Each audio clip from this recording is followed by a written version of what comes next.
can't believe that they have lasted me all of these years and through all of this use, and they're still kicking. Get it? Kicking because they're shoes.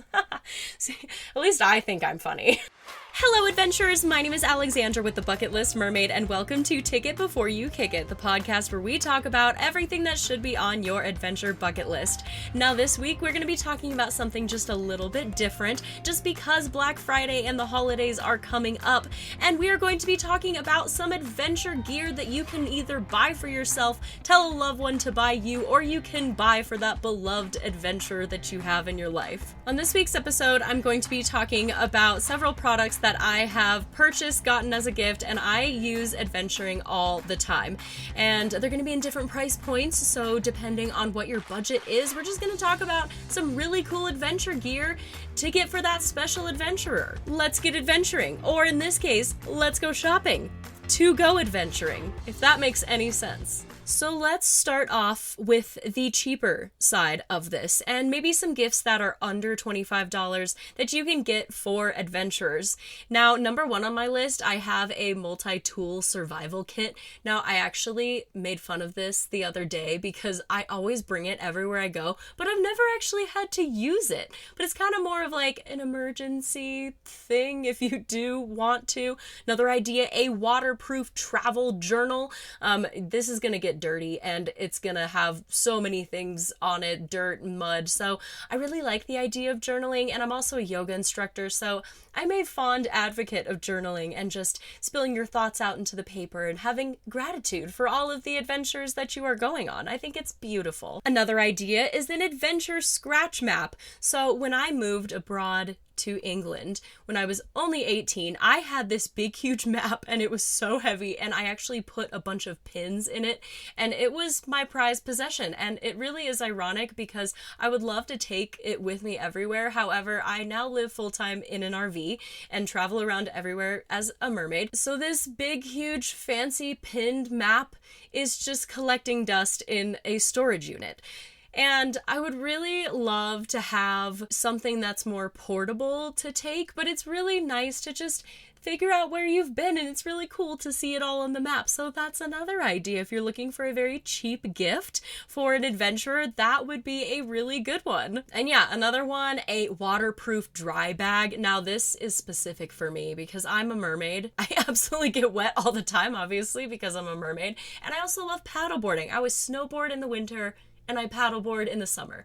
And I have these dry bags everywhere. So if you're kayaking, paddleboarding, if you do have an adventurer in your life who does love, going adventuring in water, then this is probably a good thing for them. Now, I have to have a caveat. One time I was backpacking with this girl in this hostel, and she had one of those phone bags where you put it in a little pouch, and I've seen these everywhere, all over the world. They're everywhere. However, we were tubing and we were pub crawling down this river, and she dropped her phone in the water and it got completely ruined. So I don't like recommending those. I really like the ones where you have to fold them over several times and then you clip them shut. I've never had an issue with those guys. Now moving on, let's go into the $25 to $50 range. A portable solar charger. Oh my gosh. If you could get one thing in the mid-budget range for an adventure, or just buy it for yourself, treat yourself. A portable solar charger. So I actually went on a 8-day trekking Peru expedition through the Andes. We went over Salcantay, it was like over 17,000 feet, and then back down to Machu Picchu. And people always ask, they're like, how did you keep your GoPro charged? How did you charge your phone? How did you actually do this? And the answer is I had a solar charger. And so what I did is I just draped this solar charger over my backpack. So all day while I was hiking, it was charging. And I just charged it for the minimum amount of time possible, and I actually managed to do it. So that was really cool, and I just think it's good for emergencies to have one that is solar. Now, I really thought that having a solar charger, it would be charged within like a few hours. That is a straight lie. It takes so long to charge that thing. However, it's better than nothing. And when you're in the middle of the woods adventuring, sometimes you just don't have a choice. Would highly recommend. I think every adventurer needs one of these chargers. Now, they do have two that I have found. One of them, the whole block is the solar charger. This can kind of add on weight. However, I don't know, I think it's more portable than the second option. The second option, you would actually unfold a solar panel. So this one might be better for time-wise because there's more solar panels to capture the sun's rays and do its magic. However, I did not go with that option. Maybe next time I will try that option, but that option seems to be very popular with the reviews. Next, maybe get him some hiking poles. You know, these have saved my booty literally several times. Remember, I was hiking Half Dome, and in order to hike Half Dome, you have to hike up this thing called Subdome, and that thing was so sketchy, and I'm pretty sure they just like saved my life. I mean, I'm a pretty young spring chicken as of right now with this being recorded, and I still use hiking poles. No shame whatsoever. You know, when you're hiking these strenuous distances, it's really easy on your joints. So if you have an avid hiker in your family, get them some hiking poles. Next, a multi-mode headlamp. Now, I am a fan of hiking in the dark. I love night hiking and I love moonlight hiking specifically. So I love a good headlamp, and honestly, sometimes you just never know when a hike is gonna go awry and take a little longer than normal. So when this happens, you might be hiking into the evening, or you might be waking up early to hike before the sun rises. Maybe you'll reach your destination at sunrise, which is beautiful. Either way, you're gonna need a headlamp, because it's always good just to have hands-free, especially if you are going to use those hiking poles. I personally like to have one with a red light mode, just because then if you are going to do a little stargazing or you are taking that moonlight hike, you won't destroy your night vision, because it takes like 30 minutes for your eyes to actually adjust. A ranger told me this at Canyonlands because I did a moonlight ranger hike at Canyonlands and it was amazing. But anyway, I didn't really need my headlamp, but sometimes when I was going over rocks, I used the red headlamp. Now, moving right along, portable water filtration straws. I'm gonna be honest, I had no clue this was a thing until I started doing longer, more strenuous hikes. The first time that I ran into this issue was during Half Dome. That was about 18 miles, and then I definitely ran into this issue when I did my rim-to-rim epic hike in one day. And that one, I actually ended at around 25 miles for that one. And yes, they do have water stations on these strenuous hikes. Actually, they did not at Half Dome. However, rim to rim, they did have water spots, but sometimes it was very unreliable. They would shut off, and sometimes you needed to treat your own water. Now, I did buy some purification tablets, which you can also do. However, all of the ones that I have found took like 4 hours for it to actually clear out all of the bacteria and gunk in there to make it drinkable and safe. But however, I found this portable water filtration straw, which honestly, I'm gonna just hike with all the time and adventure with all the time, because you just never know when an emergency comes about and you need to get some clean drinking water. This is also good for camping, fishing trips, anything where you're outside and you don't have a reliable water source. I invested in some of these after I was really scared that I was going to run out of water on my rim to rim ascent up the South Rim. Super scary. Now, another idea, if you are more of a snow hiker, you could get crampons or micro spikes. Now, the only times I've actually used these was I was hiking Fox Glacier. I also used them to hike Tongariro Pass in New Zealand, and these are a game changer if you are going in snow. So if anything, snow traction, icy, you need that, you will definitely need some crampons. Luckily, they're not actually that expensive. Pretty nice gift for an adventurer who maybe wants to do some more snowy, cold adventures. Now, if you're like, man, that's all too physical for me, I just want to lay around, how about a travel hammock? I have used these travel hammocks everywhere. Now, I'm not a huge fan of doing them on the trees, so I also have a hammock stand, and I actually have a hammock outside of my RV at all times, because normal camping chairs, boo, I'm gonna sit in a hammock if I have a choice. So there you go. Also, if you want to be that iconic person this Christmas to give people socks. I know it's like you open up socks and it's like the worst gift ever. However, I am obsessed with darn tough socks. I use them for both hiking and snowboarding. And these socks are so nice. They have so much support depending on what you're using them for. And honestly, socks can make such a difference. So you might be that person who gets an adventure socks for Christmas, but trust me, they will thank you for it when their feet do not hurt the next day. I have spoken. Or if they are into camping, maybe consider getting them a camping cookware set. I've seen a lot of things that are very portable and lightweight, and although I don't camp as much because I full-time RV and I'm like my whole life is camping. However, I do camp a few times during the summer because I am a Colorado local, and yeah, these pots and pans are really, really cool, and sometimes you just need disposable, lightweight, and really nice camping cookware. So now let's go into the bigger sections, the 50 to 150 section. If you're still with me here, good job. I love it. You are committed to your adventurer, and I love it. Number one, a camelback. I honestly do not go anywhere without my camelback. I've done so many things with this camelback, and I have also tried just taking normal backpacks and snowboarding and, going hiking and doing all this stuff with a normal backpack, and I just find myself getting so dehydrated because I'm a lazy adventurer and I don't want to take off my backpack and go get the water bottle out. I sound so bad here, but honestly, when you're adventuring and you're having fun and you don't think about stuff like hydration, it does get lost a lot. I have invested in this camelback and my hydration level has gone up significantly since investing in it. Now, if you don't like camelback, the brand specifically, I also really like Deuter. I haven't personally tried their hydration packs, but I do have a backpacking backpack called Reggie that I love of them, so I trust the brand. I would also recommend them. Now next, for the true adventurers, maybe a backpacking tent. So this is lightweight and it's very easy to set up, and you would literally just hike with it and go backpacking. So if your adventurer wants to maybe go a little bit further into the adventure spectrum, get him a backpacking tent. Or, you can just envision them sleeping in a sleeping bag on the ground. Maybe that's amusing for you. Or maybe it's you. Maybe you want to sleep on a sleeping bag in the ground. And if you do, good for you. Personally, not me. I think I prefer a tent, but you do you. Now, next on my list is Merrell hiking boots.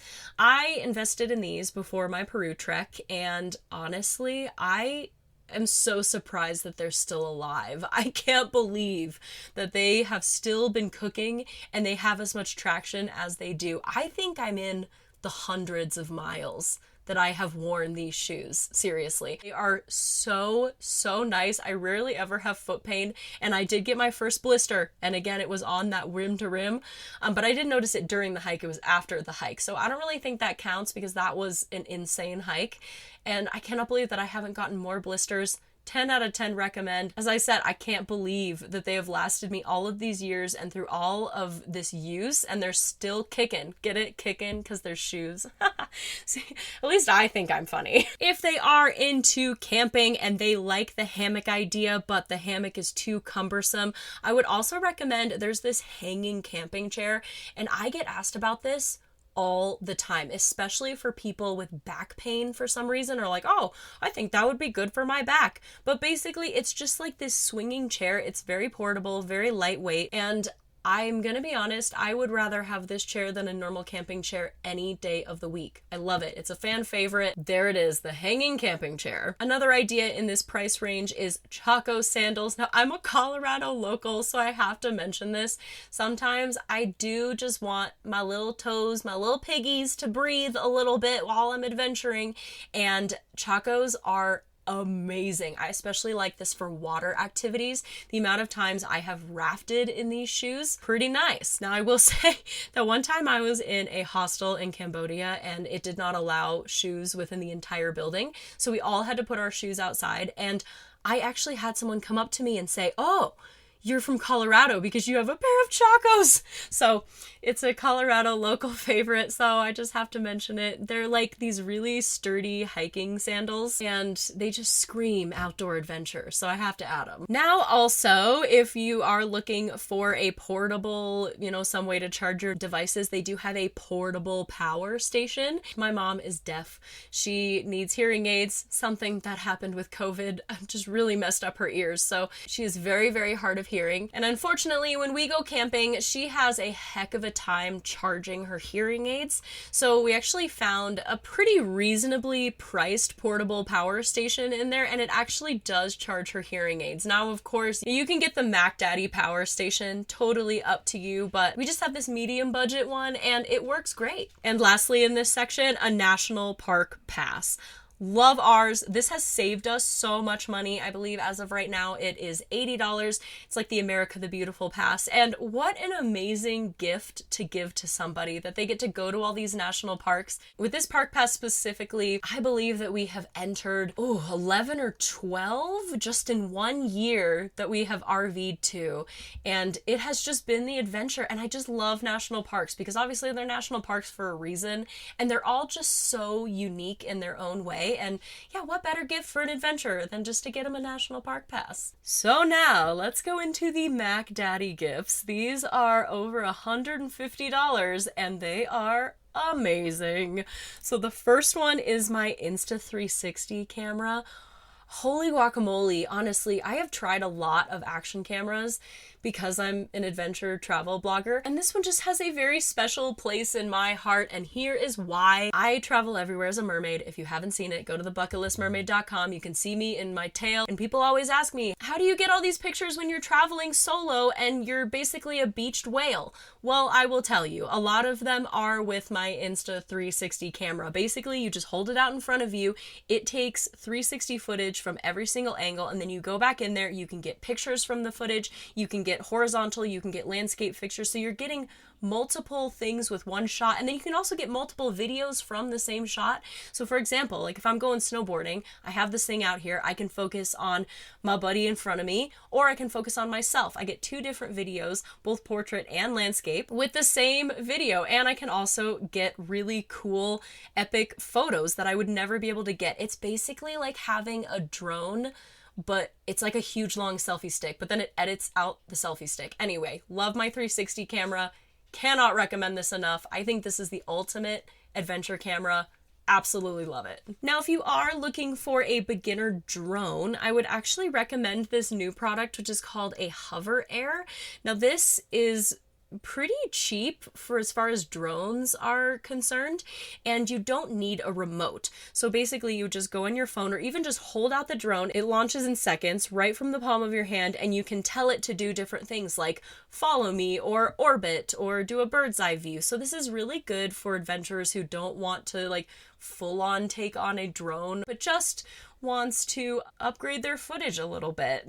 It's also very lightweight and very compact. Very good for beginners. As I said, I don't have like a massive like DJI drone, but this HoverAir has gotten me some pretty good footage. Now next, obviously a GoPro. This is like the gold standard for all adventure cameras. Personally, I like using my GoPro for underwater footage. I am a few models back, and it still looks pretty darn good. So it will definitely last them a very long time if they do love GoPros, and it's also easy to mount, and they have so many accessories depending on what adventure they are doing. For example, like you can mount it to a helmet and go mountain biking. That might be for your adventurer, who knows? Also, I'm gonna talk about this jacket next. And now, if you ask me to pronounce the name, if you've listened to this podcast, you know that my pronunciation skills are very subpar. However, it's called like okay, I'm gonna try it now. Arc'teryx. I'm gonna go with that. ARC''TERYX. Now this is a very high-end luxury outdoor adventure brand, and I kind of thought it was full of it because of the prices. However, I ended up getting one of their jackets on a Black Friday sale, and it was a men's jacket, and whatever, no shame, it was the only one available. I ended up going for it, and I'm gonna be honest, this jacket has lasted me through everything. It's so warm, it's so compactable. So fortunately, I kind of see the price point for it, but honestly, it's lightweight, durable, squishable, and it's probably the only adventure jacket you will need. Unless, of course, you're hiking through the tundra, then you probably would want a little bit more. However, it's a great layer for any adventure, and it has lasted me 4 years. Again, I went 50 plus miles with this baby through the Andes. Still good. Now, next, an inflatable paddleboard. As I said, I'm a paddleboarder, and I just love paddleboarding because you can make it a workout, but you could also just like bring a bunch of friends and drinks and go hang out on a lake. So I absolutely love it. I did find a deal on Amazon. The one that I got was way more expensive, and I got a hole in it because I left it out in like 120-degree weather. However, I did find this one on Amazon. I will link it in the show notes, and it's really not a bad deal for an inflatable paddleboard. It's probably the best I've found, honestly, so check that out if you are looking for an inflatable paddleboard or you have an adventurer who would love to go paddleboarding. I also found that paddleboarding is really good with kids. One part of my family has these adorable little girls, and they absolutely love paddleboarding, and it's just adorable. Now, next one I'm going to recommend is a Via Ferrata harness. If you want to hike and you kind of want to climb, but you don't want to fully commit to climbing, Via Ferratas are very, very fun. I've done this in Peru, and I've also done this in Ouray. Now, for this, it's basically a harness, and then you have these two carabiners, and then you go on a Via Ferrata course, and then you basically just hook the carabiners to the other side. This is so fun, and it's not as physically demanding as actual climbing, and kind of just feels like climbing, but you have security. The reason that I put this is not for all those niche people who want to go climbing. It's also because I've gone on a few bucket list hikes and experiences that I wished I had a Via Ferrata harness. One of the examples was climbing Half Dome. Those cables were so sketchy to do without a harness, and I really, really wish that I would have had that extra support. And yeah, I've done just a couple things where I've just been like, I wish I would have been strapped in, and a Via Ferrata harness would have been perfect. So that's why I put it on this list, is that it can be transferred to multiple things. And last but not least, honestly, like a Yeti cooler. It's just like the dream just to have a Yeti cooler. They're so nice. They keep things cold for just days and days on end, and they're super famous. True or false? A Yeti cooler signifies that you have made it in the adventure world. So that is what I have recommended for all of the travel gear that I can think of, just for like the basic necessities of camping and hiking and just general outdoor adventures. Again, these are things that I have tried and things that I would have loved to have gotten as a gift as an adventurer, or as I said, maybe you're just treating yourself. Maybe you are an adventurer. Maybe you're just looking for some cool adventure gear. Well, I've tried it. There it is. That's what I recommend. I also want to hear, because obviously gear lists are very subjective, so maybe you have something that you have on your personal adventure gear list. I would love to hear about it. I'm on all of the social medias at the Bucket List Mermaid, or you can go to my website, the Bucket List Mermaid. Now, for all of these, I would highly, highly recommend going to the show notes. Now, I'm going to link on the show notes. I'm going to link my adventure gear guide. On here, it has every single link to every single thing that I can do. Now, if you do purchase through this, I am an affiliate, so I do get a small commission, but I would just really appreciate it because I'm a small business-ing mermaid, and it doesn't increase the cost for you. It just helps me out a little bit. If you are considering purchasing any of these things, please just go onto those show notes and purchase through my link, because if you're gonna buy it anyway, you might as well support this little mermaid, you know? Thank you in advance. I really appreciate it. And I wish you, your fellow adventurer, your family, anybody who you do adventure with, I wish you guys a happy holidays and a happy new year. Here's to another year of adventuring to the fullest and checking off everything on that bucket list. We will see you next week. Thank you so much for listening.